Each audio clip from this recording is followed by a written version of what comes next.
Halo semuanya, selamat datang kembali di channel kita. Para penggemar Dragon Ball kumpul di sini hari ini. Kita akan membahas topik yang mungkin sedikit kontroversial, tapi sangat menarik. Kita semua tahu Son Goku adalah pahlawan bumi, pelindung alam semesta, dan Saiyan berhati murni yang selalu menyelamatkan kita semua. Tapi, pernahkah kalian berpikir bahwa beberapa tindakan Goku, meskipun dengan niat baik, sebenarnya sangat membahayakan bumi dan seluruh isinya? Ya, kalian tidak salah dengar. Hari ini kita akan bongkar sisi lain dari Goku, yaitu fakta-fakta di mana tindakannya justru membawa bumi ke jurang kehancuran. Siapkan diri kalian, karena ini akan jadi pembahasan yang seru. Kita mulai dari awal saga Dragon Ball Z, saat Raditz datang ke bumi.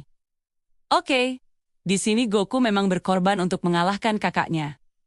Tapi, apa yang terjadi setelahnya? Goku memutuskan untuk berlatih di dunia lain bersama King Chi. Disinilah keputusan pertamanya yang agak dipertanyakan muncul. Ketika teman-temannya ingin menghidupkannya kembali dengan Dragon Ball, Goku menolak. Dia bilang, dia ingin menyelesaikan latihannya dulu. Akibatnya apa? Teman-temannya harus menghadapi Nappa dan Vegeta tanpa kekuatan utama mereka. Yamcha, Tien, Chiaotzu, dan bahkan Piccolo harus tewas. Bayangkan, jika Goku kembali lebih awal, mungkin korban tidak akan sebanyak itu. Piccolo tidak akan mati. Yang berarti, kami juga tidak. Dan Dragon Ball Bumi tidak akan hilang. Ini adalah contoh pertama di mana prioritas Goku untuk menjadi lebih kuat mengalahkan keselamatan teman-temannya saat itu. Lanjut ke Frieza Saga. Setelah pertarungan epik di planet Namek, Goku berhasil menjadi Super Saiyan legendaris dan mengalahkan Frieza. Tapi lihat apa yang dia lakukan setelahnya. Alih-alih langsung kembali ke bumi, menggunakan pesawat luar angkasa Ginyu Force, atau bahkan menunggu untuk diteleportasi oleh Dragon Ball di Namek, dia malah memilih untuk belajar teknik instant transmission di planet Yardrat. Dia menghilang selama setahun penuh. Selama setahun itu, semua orang di bumi mengira dia sudah mati. Mereka hidup dalam kesedihan dan ketidakpastian. Lalu, Frieza yang ternyata masih hidup datang ke bumi bersama ayahnya, King Cold, untuk balas dendam. Siapa yang menyelamatkan bumi? Bukan Goku, tapi Trunks dari masa depan. Jika Trunks tidak datang, bumi beserta semua isinya sudah pasti hancur lebur, dibantai oleh Frieza dan ayahnya. Sekali lagi, Goku tidak ada di saat yang paling genting, karena dia sibuk dengan petualangannya sendiri. Sekarang, kita masuk ke salah satu keputusan Goku yang paling terkenal dan paling sering diperdebatkan, memberikan Senzubin atau kacang dewa kepada Cell. Ini terjadi selama Cell Games. Setelah pertarungan yang melelahkan melawan Perfect Cell, Goku tiba-tiba menyerah. Sampai di sini mungkin masih bisa dimaklumi. Tapi kemudian, dia melakukan sesuatu yang tidak bisa dipercaya. Dia melemparkan kacang dewa ke Cell, memulihkan kekuatan dan stamina lawannya itu sepenuhnya, sebelum menyuruh Gohan yang masih kecil untuk bertarung. Apa alasannya? Dia ingin Gohan mengeluarkan potensi tersembunyinya, dan ingin Cell bertarung dengan kekuatan penuh melawan Gohan. Ini benar-benar gila! Dia mempertaruhkan nasib seluruh planet, hanya demi sebuah pertarungan yang adil, dan untuk memancing kekuatan anaknya.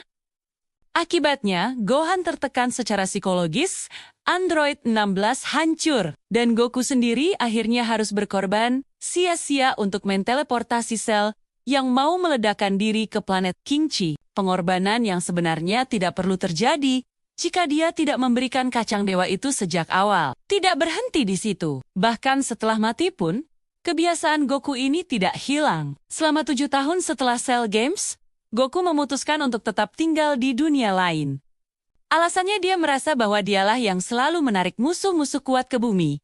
Mungkin ada benarnya, tapi dengan tidak adanya dia, bumi menjadi lebih rentan. Saat Majin Buu muncul, para Z-Fighters kewalahan. Goku memang kembali selama 1 hari dan mengajarkan teknik fusion. Tapi bayangkan jika dia ada di bumi selama 7 tahun itu. Dia bisa melatih Gohan dan Goton secara langsung. Mungkin Gohan tidak akan kehilangan sentuhan bertarungnya. Mungkin mereka bisa mengantisipasi kedatangan Babidi dan Dabura dengan lebih baik. Keputusannya untuk menjauh mungkin didasari niat baik, tapi pada praktiknya, itu membuat bumi kehilangan pelindung terkuatnya di saat-saat krusial. Dan kesalahan fatal terkait Majin Buu, tidak hanya itu. Saat Goku kembali ke bumi dan sudah mencapai wujud Super Saiyan 3, dia sebenarnya punya kesempatan untuk mengalahkan Fat Buu. Dia sendiri mengakuinya kepada Piccolo. Dia bilang, saat itu dia bisa saja menghabisi Buu. Tapi dia tidak melakukannya. Kenapa? Lagi-lagi, alasan klasik Goku, dia ingin generasi muda, yaitu Goton dan Trunks, yang menyelesaikan masalahnya. Dia ingin mereka menjadi pelindung bumi selanjutnya. Niat yang mulia, tapi hasilnya adalah bencana. Kegagalan Gotenks dan Gohan untuk mengalahkan Buu membuat Buu berhasil menyerap mereka dan menjadi lebih kuat. Puncaknya, Super Buu menghancurkan bumi dan membunuh hampir semua orang. Semua ini bisa dicegah jika Goku sejak awal mau serius dan menyelesaikan pertarungan saat dia punya kesempatan. Sekarang kita lompat ke Dragon Ball Super. Kebiasaan ini ternyata makin menjadi-jadi. Kita ambil contoh di saga Goku Black.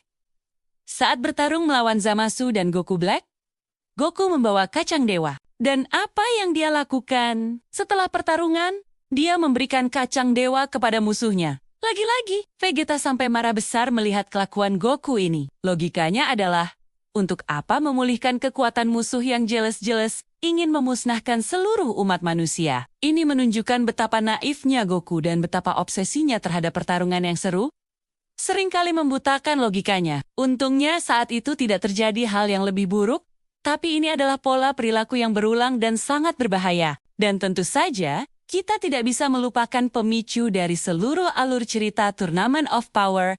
Siapa yang memberikan ide kepada Zeno, sang raja segalanya yang polos dan kekanak-kanakan, untuk mengadakan turnamen antar alam semesta? Ya, Son Goku.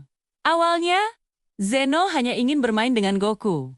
Tapi Goku, dengan semangat bertarungnya yang membara, malah mengusulkan sebuah turnamen. Dia bahkan tidak berpikir panjang tentang konsekuensinya. Ketika Beerus dan Whis memberitahunya bahwa alam semesta yang kalah akan dimusnahkan, barulah Goku sadar betapa besar masalah yang telah ia ciptakan. Seluruh alam semesta, triliunan nyawa, berada di ujung tanduk hanya karena Goku ingin bertemu dan melawan orang-orang kuat. Meskipun pada akhirnya Universe 7 menang dan semua alam semesta dipulihkan, fakta bahwa Goku yang memulai semua kekacauan ini tidak bisa diabaikan. Dia mempertaruhkan eksistensi segala sesuatu hanya demi hasrat pribadinya. Jadi, setelah melihat semua ini, apa kesimpulannya? Apakah Goku seorang penjahat? Tentu saja tidak. Hatinya murni dan niatnya selalu baik. Dia mencintai teman-temannya, keluarganya, dan bumi.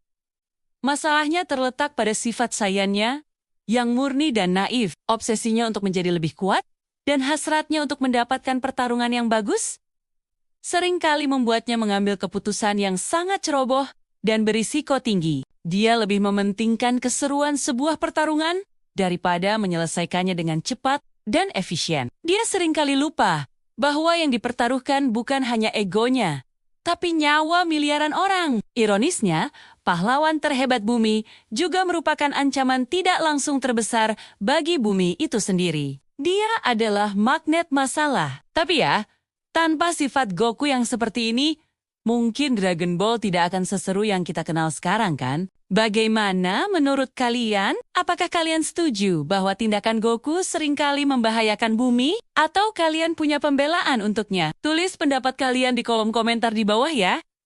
Saya sangat ingin tahu apa yang kalian pikirkan. Jangan lupa untuk like video ini jika kalian suka, subscribe channel ini agar tidak ketinggalan pembahasan seru lainnya seputar anime. Dan nyalakan lonceng notifikasinya. Terima kasih banyak sudah menonton sampai akhir. Sampai jumpa di video berikutnya.